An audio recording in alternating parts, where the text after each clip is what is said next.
field. This is what you get when you don't get a good enough herbicide control. You get hemp dog bane, you get milkweed, you get horse nettle. Now this hay looked really, really good about 3 weeks ago. And after that, it rained, the weeds got through, the grass laid down, and now I've got weed pressure. Not too god-awful bad. The field over there was really bad. But I'm going to take this off of here. I've ordered a load of fertilizer. I'm going to come back in and I'm going to put it on for second cut. I made 2 cuts off of it last year pretty successfully, and I'll make 2 cuts off of it this year pretty successfully. So, anyway, but I'm going to use Banville because I got hemp dog bane and I've got milkweed growing here. Really bad. So, in order to get that under control, I have to have, a pretty good dose of either Clarity or Banville, or Banville 2,4-D, and yeah, it just has to happen. There's a storm that actually is petering out now. I told you it's gonna miss us. We're farming between raindrops again. I baled again today. What did we bale today? Did we get 100 bales today? Yeah, No. we got over 100. No. Maybe it was only 80-something, 88. Anyways, we finished baling today. It's so wet down there. I was cutting ruts. I actually had to leave some in the middle of the field because I would have got stuck. So I decided I'd move up here and cut this off because it needs to come off. It just needs to come off. And it's drier ground. This is a sandier soil, better drainage. It's rougher than hell. This farm was farmed by 2 guys that I think they just used a plow and then threw seed on top of it. When I got it, it was worse weeds than what I've got now, and it's pretty bad right now. You can see right there where I've mowed. That's all hemp dog bane. That shit's a pain in the ass to get rid of. This is milkweed here. I'm going to have to blend this hay into the mushroom barn. It's just going to have to be blended. A couple, 3 bales at a time, and it'll go. Mushroom barns don't like weeds. Any more than 15% weeds, and you're going to get rejected. So, and this is by far the worst farm that I have so far with weeds. And I put Banville on this last year. And I put Banville on it this spring. So it's just, I don't know. When you get a farm that's been neglected like this for so long, it's hard to get the weeds under control. It's hard. I mean, what did I put on here? I put potash, sulfur, and everything on here too.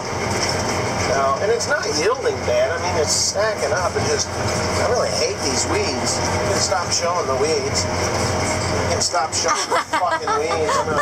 I'm gonna kick your ass. You know what? Take this.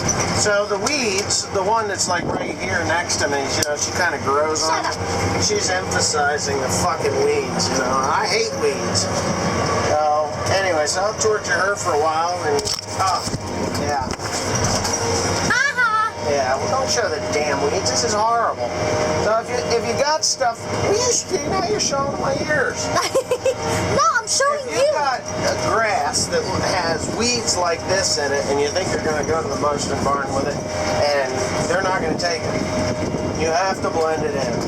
1 or 2 bales, they don't mind. It actually builds a structure in the barn.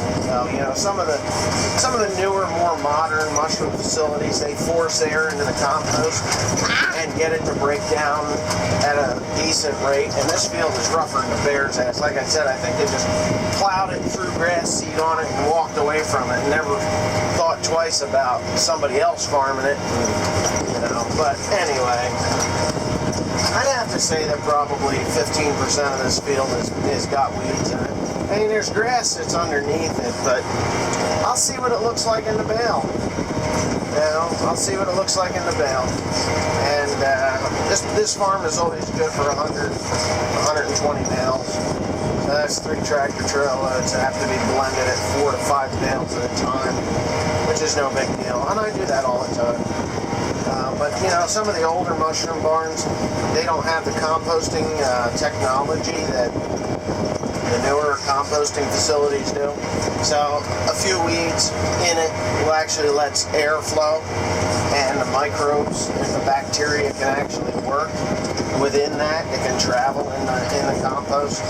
So when you get fine hay and you take it to an old mushroom barn or an old mushroom soil composting facility that doesn't have the tunnels and the forced air and all that other stuff, they don't want fine grass. It just doesn't work for them. They got to turn it too much. It breaks down too fast or not fast enough. It just causes problems. So when they get a little bit of weeds like this, they're okay with that. But anyway, I'm just a little disgusted with the way this field turned out. I'm getting behind mowing just because of the weather, and there's storms that popped up. Today was not supposed to be a stormy day. It was supposed to be a regular sunny day, with tomorrow being a 30% chance of rain. Now today turned into a 70% chance of rain, and tomorrow's still a 40% chance of rain. But I think we're okay though. I think they're gonna miss us. Hopefully it does, because I don't want to come over here with a hay tedder again. I'll have to get Teresa tedding, right? Yeah. Okay. Can you see even my face, or you just got that thing in my ear? No, I can see your face. You're fine. Nobody wants to see Bouncy though. Like this is like rough video. Like thump, thump, thump. Oh, that's because this field is rough. Years ago, my grandfather farmed this ground. My mother's father, and then later my uncle farmed it. And I picked corn here back, God, 25, 28 years ago when my grandfather was alive. I had the combine, and I was over here combining with a TR70 New Holland. And I remember this corn just being phenomenal. I went from doing 125 to 150 bushel corn to 225 bushel corn. Oh, it was beautiful corn. And I told my dad, I said, geez, you know, that ground over there is really good. You know, they can grow good corn over here. And they can, you know, but the deer have made their way up here also. And yeah, so I'm just doing hay for now. But I got a long history on this farm, believe it or not. Probably 25 or so years from picking corn from my grandfather and then my uncle. I made hay here one time for my uncle. When he was milking cows. That's been 18 years ago, because that's how 19. It was the first year I had my big square baler. He gave me this field, but it was smooth then. Before these guys got in there. The guy's name was Brad. Brad did this. But that's enough of that. Anyway, I guess I'm done yammering on. Ow. Love you.